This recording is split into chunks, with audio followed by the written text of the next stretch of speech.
Aaron and Chris with Perfect Postures, and today we're going to show you actually two exercises that we used to help reduce a rotation that a particular client that we worked on last week had.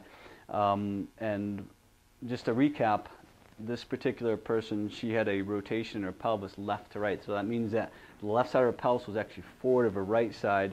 And one of the things she was doing that was really interesting is she was toeing out her right foot, and the reason why she was doing it for two reasons. One, she was trying to create a wider base of support for herself, but two, she was alleviating the tension that was developed deep within the right hip.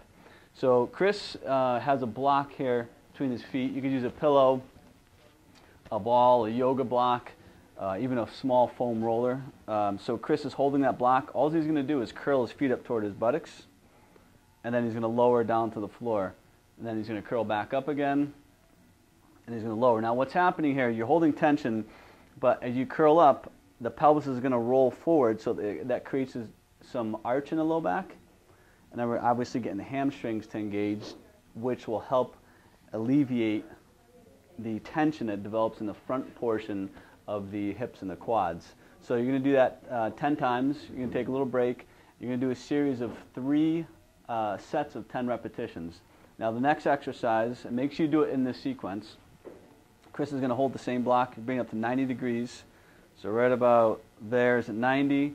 You're going to maintain that position, and now you're just going to squeeze that block using the inside borders of your feet.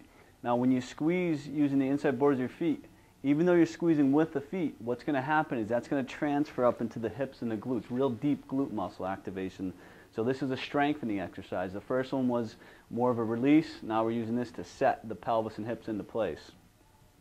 So you can do that 10 times, take a break, and then the same thing with this. You're going to do 3 sets of 10 repetitions.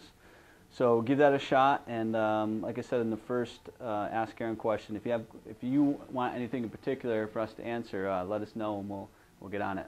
All right, we'll see you next week.